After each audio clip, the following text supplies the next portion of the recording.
In healthcare, there is often too much information and not enough time. Here at the Mel Initiative, we simplify medical information into language you can understand.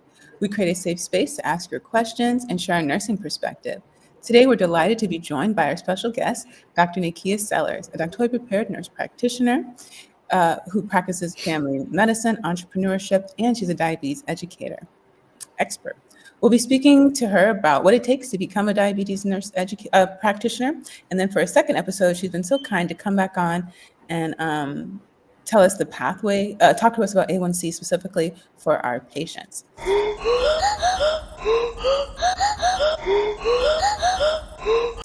If you're new here, welcome to the Mel Initiative. I'm Dr. Kimberly Madison, a doctorally prepared nurse practitioner, and I co-host Mel Initiative along with Alicia and Geraldine, who send their love in their absence.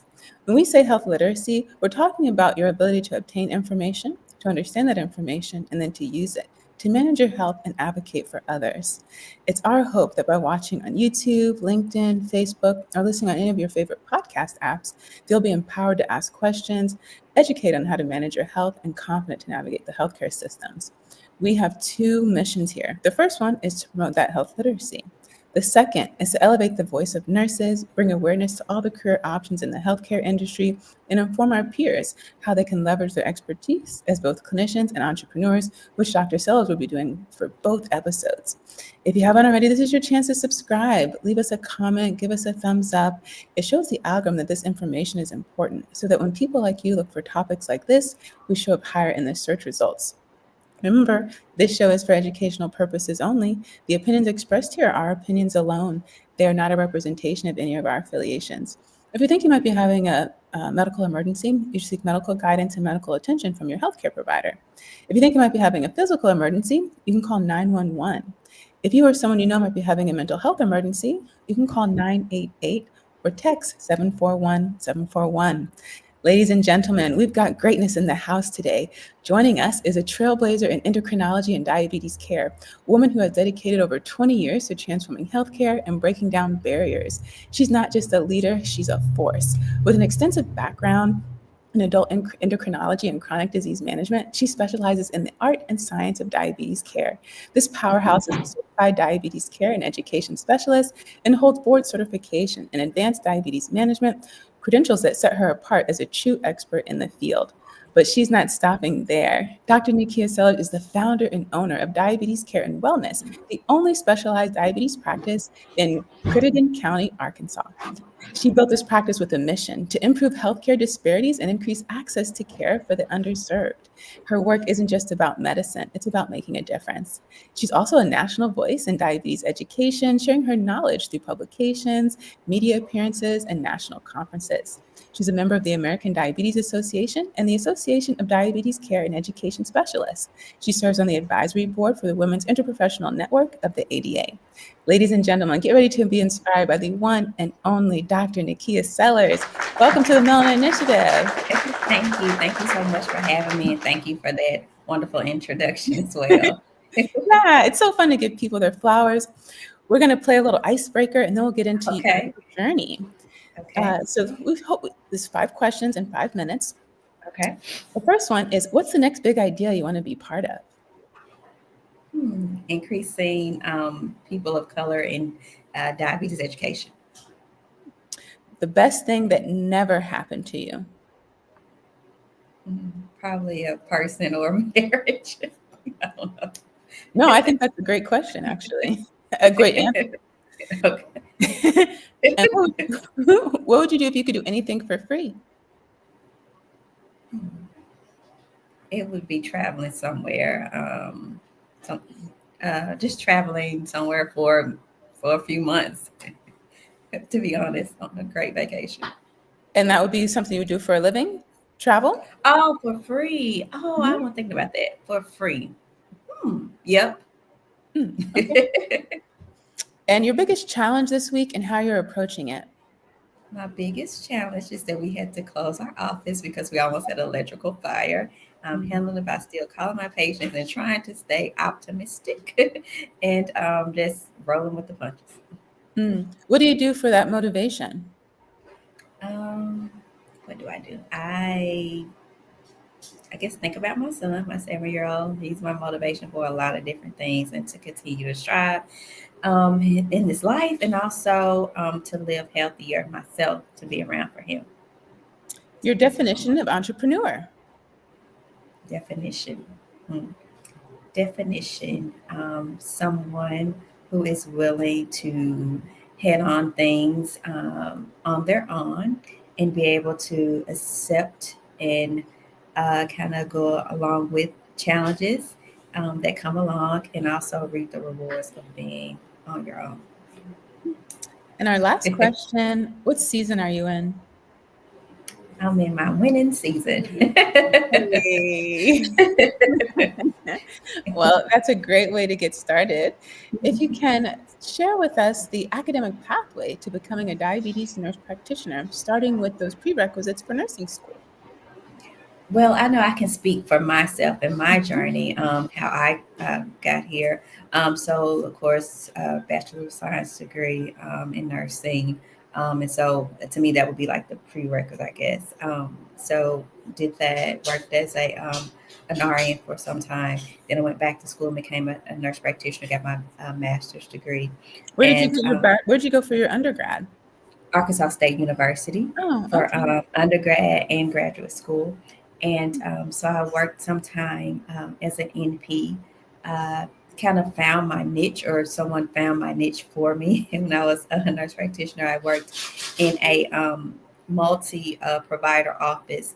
And so there were 2 physicians and 3 nurse practitioners. And so they would always say, well, and it was a family practice office. They would always say, "Well, I'm gonna send you my person with diabetes patient. I'm gonna send our diabetes patient to you. Like you're our diabetes expert." And I was like, "Am I?" I never just really thought about it. And so then I really thought, like, okay, I really like diabetes. Let me go and do a little bit more education or so. And so I was studying to become at the time it was called a certified diabetes educator. Now we're certified diabetes care and education specialist. So I prepared for that exam certification, and so passed that. And then another opportunity came. I had someone that was the chief nursing officer for a hospital. She was actually my former boss or manager when I was an RN. So she came to me and she was like, "We're going to start this diabetes practice that's going to be outpatient. You'll be great for the job." And so, well, for the position. And so I really didn't think I would be. I was like, okay, I really haven't done diabetes just on my own or just strictly diabetes. I've always been other chronic diseases as well. But I took the leap of faith, and here I am. And when I got that position, I studied some more and became board certified in advanced diabetes management. So that's kind of my journey. But so I think anybody who would want to be a diabetes nurse practitioner, should take, not to say that you have to, but I feel like you should take those extra steps to get those certifications and so. But that's kind of my journey on how I became a diabetes nurse practitioner. Okay, I want to back up a little bit and help those Okay. who might be, on the fence about getting into healthcare, becoming a nurse, and Mhm. what pathway they want to take. So when you were a nurse, what unit did you start on and why? Okay, so actually, I worked as a nurse extern when I was in nursing school. So I was on a med surge floor, and so after I graduated, and I learned so much when I was a nurse extern. I had some great nurses. Oh my God, I had great nurses who like took me under their wing, and so I stayed on that floor, and it was a med And what is surge an floor. extern? For those who don't know, Oh, what is okay. an extern? So, and I don't even know if they use that term They anymore. do. This was, oh, okay. So an extern is like a nursing student. And so you're still doing, you're hired on as a nursing student, and they're kind of like molding you, or you like, you're learning the different things that you would learn. In your nursing program, but you're actually working and getting paid, as an student. But again, the term was next nurse extern, and so during that time, I was learning how to put NG tubes down, and getting extra. Um, and I believe I was doing like IVs. I know I didn't do medications. Hmm. because I had to be licensed for that. But I remember doing those like Foley's, NG tubes, and things like that, and just really feeling like, okay, I really like this. I want to enjoy being a nurse, and then just learning different things from the nurses that were there. Was the only option med surge? Because we have that old age advice that some people feel shouldn't be given anymore. Right. I honestly don't. I don't remember. This was like early 2000, like 2000 actually, 2000 2001. So I honestly don't remember if that was the only choice or only option for me. You know, When you started practicing, did you go back to med surge? I did because I wanted to be on that floor, and I enjoyed every minute of being med surge. I then took a position. On the neuro floor, I was actually a PCC, and that's like a patient care coordinator, it's equivalent to like an assistant nurse manager. But I stayed in the med surge role for a couple of years. And so, and the person I was telling you about, or saying, the chief nursing officer, I was her assistant nurse manager. Hmm. So this was many moons ago. And so I worked on the neuro floor then. And so it was neuro and ortho. And so I enjoyed that as well. But I really enjoyed med surg. I know a lot of people, kind of will frown on med surg or whatever, but I enjoyed it and I learned a lot. Wonderful. And how long did you practice before you went back to grad school? Um, I think it was right about 5 years. Yeah, Was that about. always the plan, or did something happen at the bedside that made you want to make that transition? No, it was always the plan. So initially, I thought I wanted to be a veterinarian. In high school, I was like, I want to be a veterinarian. I want to take care of the animals, the cute little cats, the dogs. But then something changed, or when I was going to the different schools, I think I changed my mind. But I remember looking at a newspaper clip when I was in high school, and I said that I wanted to be a nurse practitioner. So evidently, I knew that that was my goal or whatever, but it wasn't anything that happened. It was just something that I knew I wanted to do.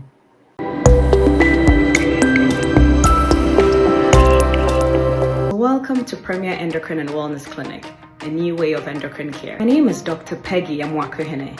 I'm a board certified internist and endocrinologist. I am the founder and CEO of Premier Endocrine and Wellness Clinic, and I serve patients in Virginia, DC, Maryland, and beyond. So which conditions do I manage? Apart from the usual diabetes, which could be type 1 or type 2 or diabetes in pregnancy, I also deal with thyroid-related disorders, whether you have an underactive thyroid, overactive thyroid, you have thyroid nodules, or even thyroid cancer. I treat those as well. The other things I deal with, PCOS, people who have bone-related issues like osteoporosis, adrenal-related issues like low cortisol or too much cortisol.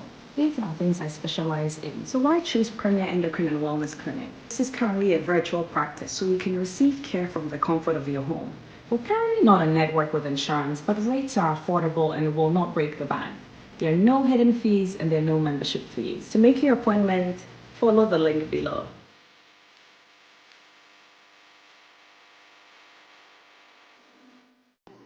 And you've given a couple of examples of other people who highlighted the fact that they felt that you were an expert when it comes to diabetes, but you also were taken aback by that and didn't see yourself that way. So, what is it do you think they saw in you that made them see you that way? Um, I honestly don't know.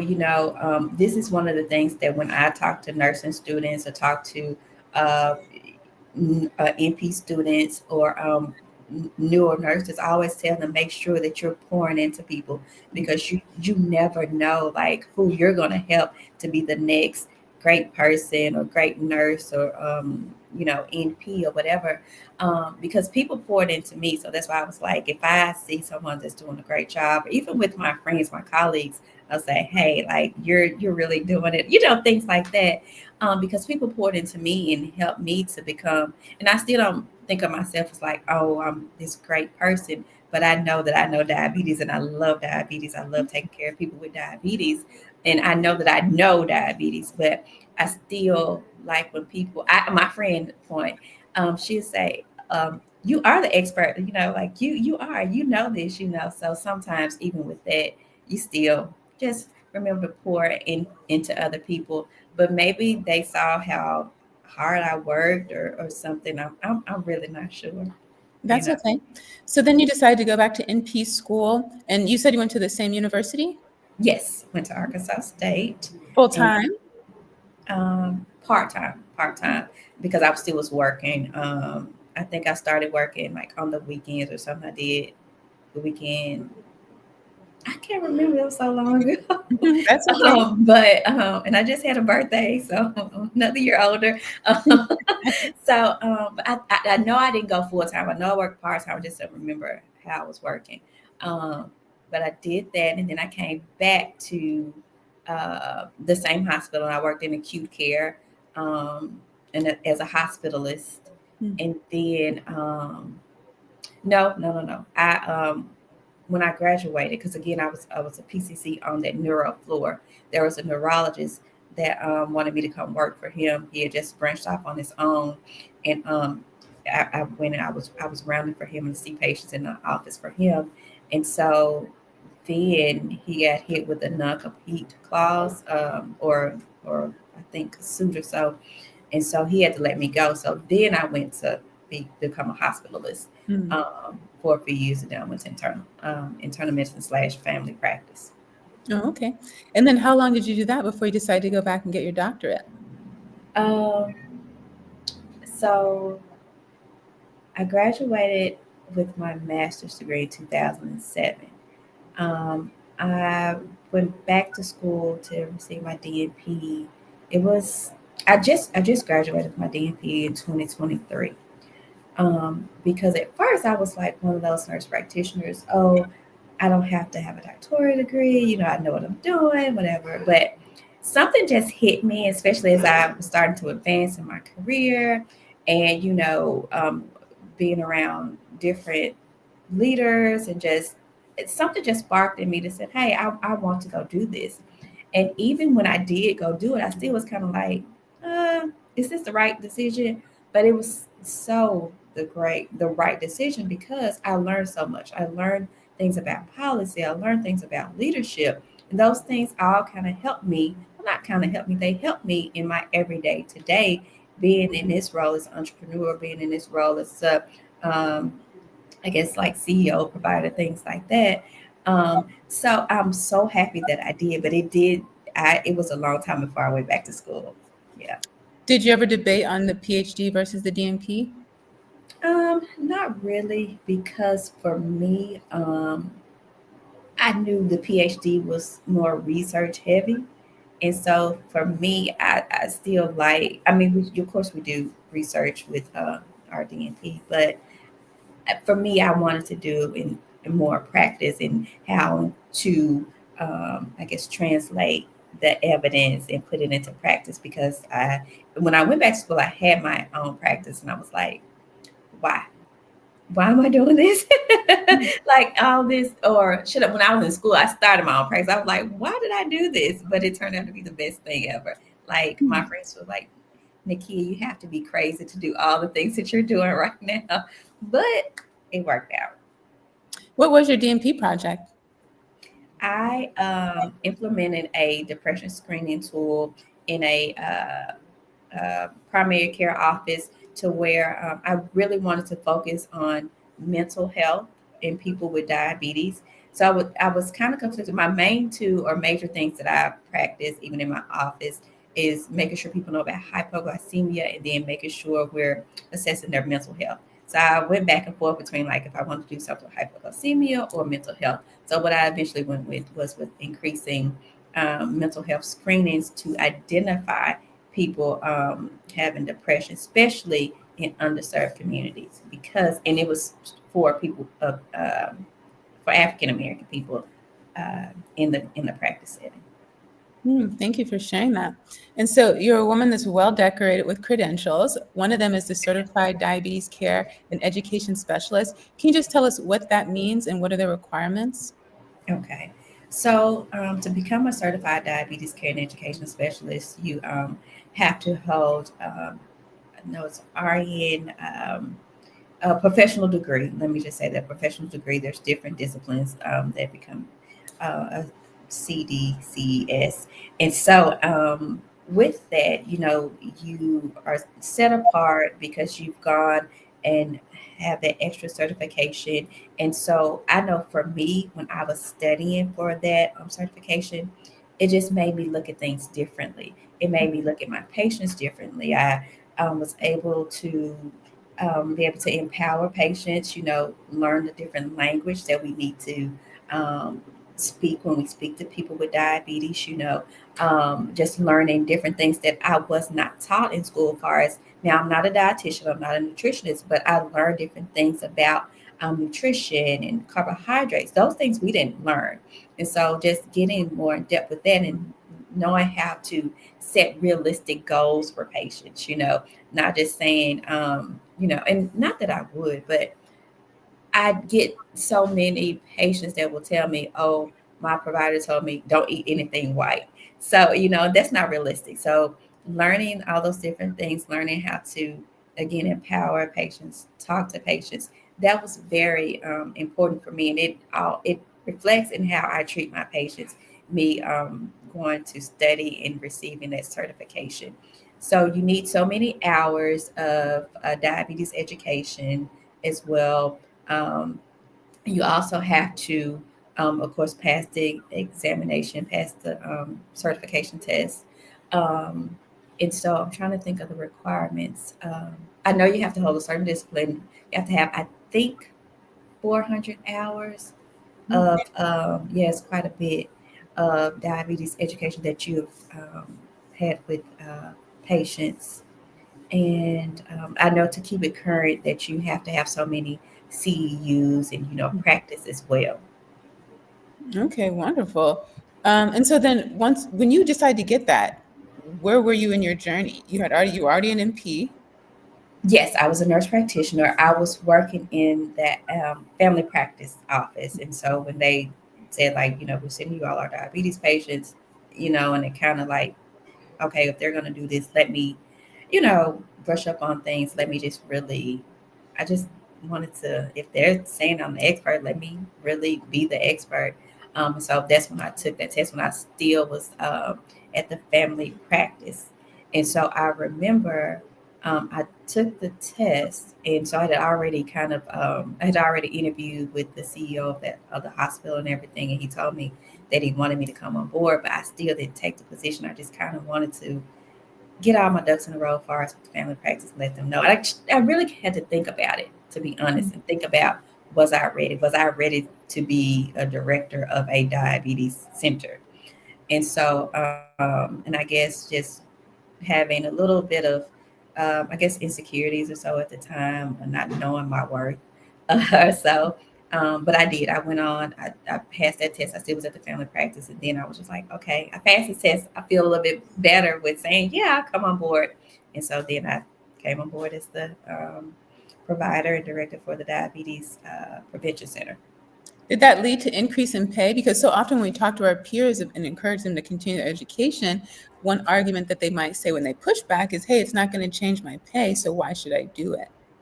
So, getting that certification didn't necessarily change my pay. However, when I took the new position, I did have an increase in pay. And also, I felt kind of empowered because they really wanted me. Like, I didn't go necessarily looking for the job. So, I felt a little bit empowered. And when I, met with the CEO, he was like, no, I'm telling them you're my choice. So, I did feel a little bit more like, hey, let me negotiate this price, because in the past I wouldn't. In the past, even like now, if I didn't own my own practice, I would feel like I would be okay with negotiating, because I feel like a lot of times, especially nurse practitioner, especially women who are nurse practitioners, we don't necessarily negotiate. We don't, we may take the first thing, and we need to. We really need to. We need to know our worth, and what we bring. Hi, I'm Alicia from the Melanin Initiative podcast. Our mission is twofold. One, to simplify complex health information so you feel empowered to ask questions, educated on how to manage your health, and confident to navigate the healthcare system. And two, to elevate the expertise of nurses spotlight the diverse career opportunities within the healthcare industry, and inform our peers how to leverage their expertise as clinicians and entrepreneurs. In less than 2 years, we've grown to over 50,000 views and 1,000 downloads, with an international audience spanning the US, Canada, the UK, Australia, and more. Our engaged listeners are professionals, entrepreneurs aged 25 to 44 who value authentic, impactful content. Want to connect with this dynamic audience? Advertise with us. Send in your 1-minute video ad and let's amplify your brand. Email tmi.melanin@gmail.com for rates and details. Let's work together. Yes, I hear that. So tell us what kind of the day-to-day is like for a diabetes nurse practitioner, to give us a glimpse of, what you do. Okay. Well, for me, of course, to come in, see the patient, see who's on the schedule. You know, of course, you look at their vitals, things like that. I assess their blood sugar levels. Weight plays a factor. I look at see if they've lost weight, if they needed to lose weight. Look at like their CGM, things like that, to see how well they're managing their diabetes. CGM? That's a continuous glucose monitor. And so those are the things like the Libre or Dexcom. Those are the most popular ones. And so with those, they give you an overview of the patient's blood sugar levels. And they can do like 7-day, 14-day, 30-day, 90-day. And most will also give you an estimated A1C. And A1C is a blood sugar summary over a 3-month period. So look at that and look and see if we need to make any adjustments in medications. Talk about their diet. I talk about physical activity. See how well they're doing. And then order labs. If they had labs before, I'll go over their labs with them, and just break down everything, let them know what's improved, what we may need to work on, things of that nature. And then as far as with me, being in this different space, you also have to think about people who are coming to you asking different things about billing. And, I just hired like a social media person to kind of help me get a presence. So those type of things, those other tasks, other than just even being a diabetes nurse practitioner, dealing with, not dealing, or managing and assisting other people as well as your employees and everything too. So speaking of your employees, who else is in your office? So I have a front desk person. We have an LPN that's in the office, and now I have someone who is kind of like a clinical director. She's like the consultant for my practice to help the practice move more efficiently, and also she came in and helping with policies and things like that. So it was something that I really needed, like a right hand person to kind of help me like with those day-to-day tasks and getting me in the right direction to continue to grow. Congratulations. I always say if you stay consistent and persistent, your business will grow. And when it grows, you're going to need help. And you have recognized the importance of getting that help and getting people who are specialists in those lanes, right? You're already doing your thing. You can't do all the things and still be successful. It's not sustainable. No, or be healthy, mental health or physical health. You cannot. Like you will, just what did I say? When you're burning the oil at both ends or something like that, you're just doing too much. And then we also added a dietitian. Now, the dietitian is she has her own company. It's called Feeding the Root, and so she started this month, and she's coming 2 days a month. And so we incorporated that too for our patients, and we're also going to put it out in the community as well to let people know that we have a dietitian, a registered dietitian in our office. And so I love the fact that we kind of collaborated with the dietitian. I love it. Yeah, I love it too. And what's the name of your practice?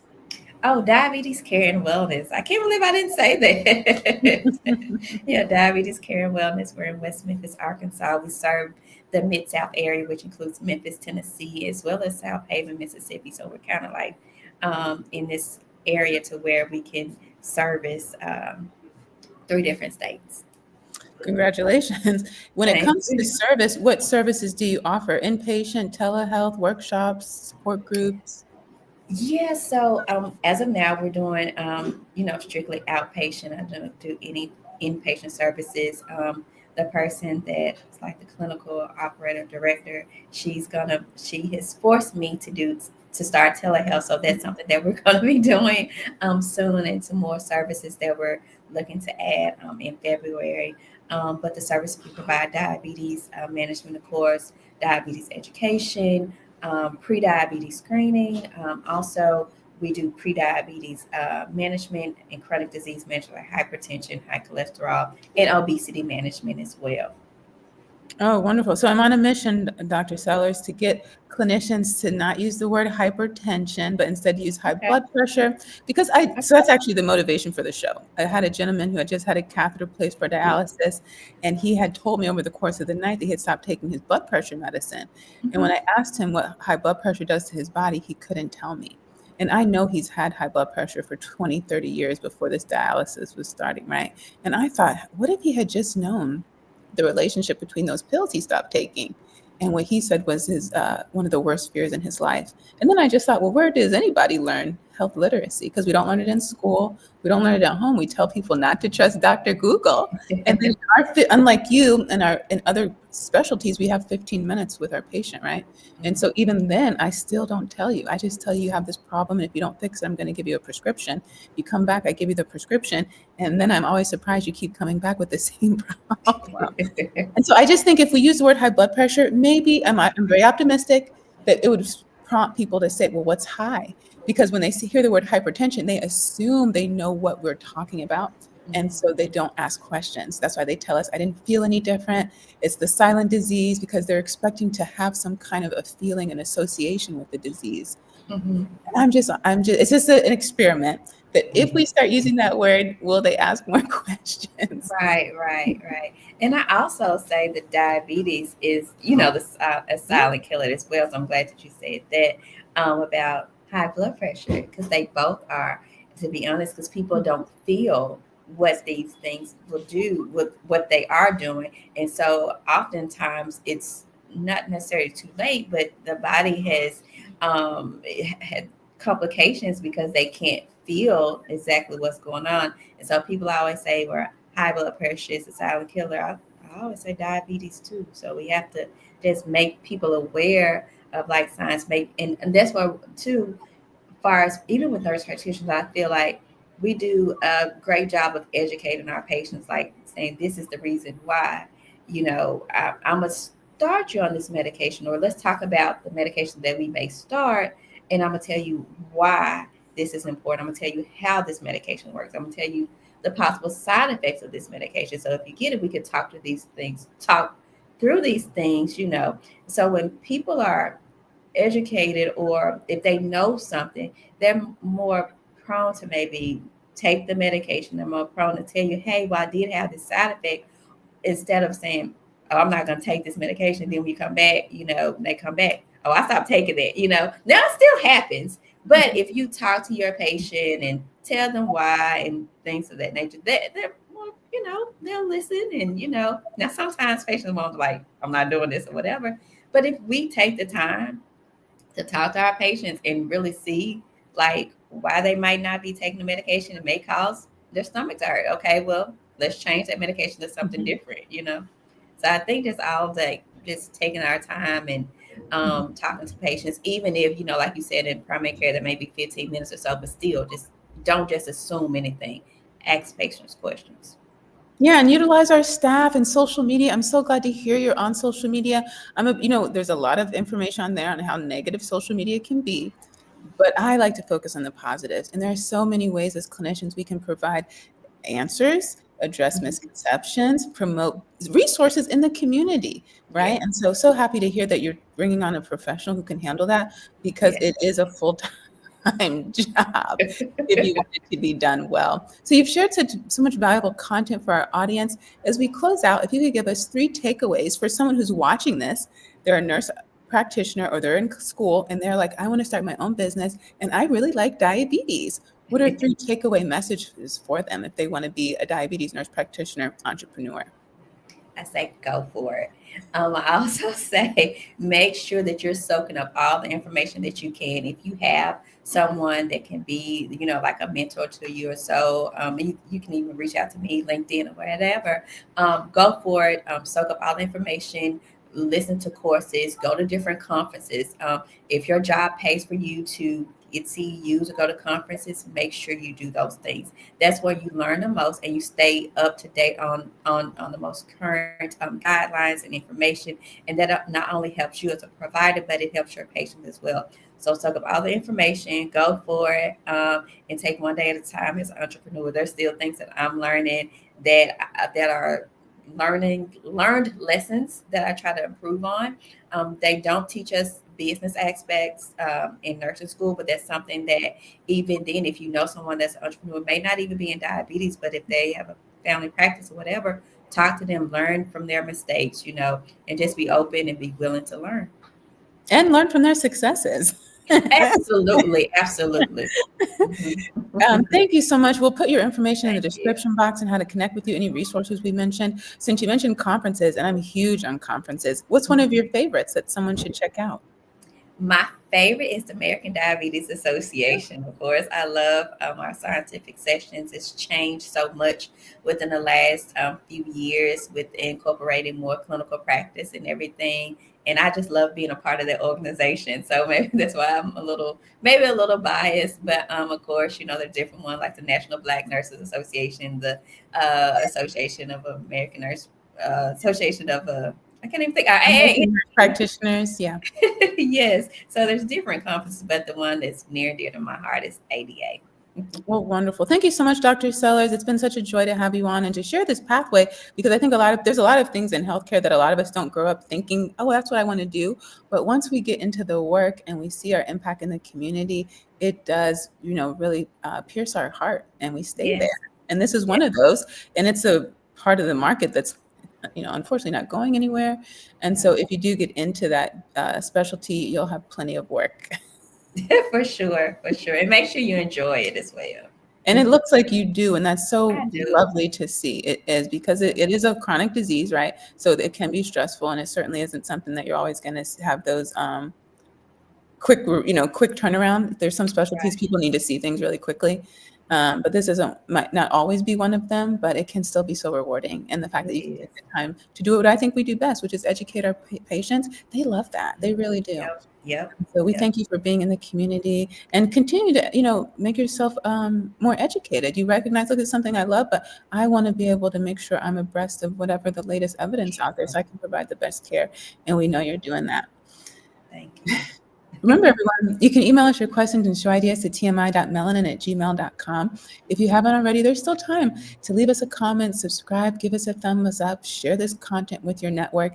Every time you interact with our content, it shows the algorithm that this information is important, so that when people like you look for content like this, we'll show up higher in the search results. At the time of this filming, we release new episodes on Sundays at noon Eastern on YouTube, LinkedIn, and Facebook, and we drop the audio at 5 a.m. on all your favorite podcast apps, so that our night shift friends can be the first to get something and not the last. We thank you all for watching. We'll see you next time.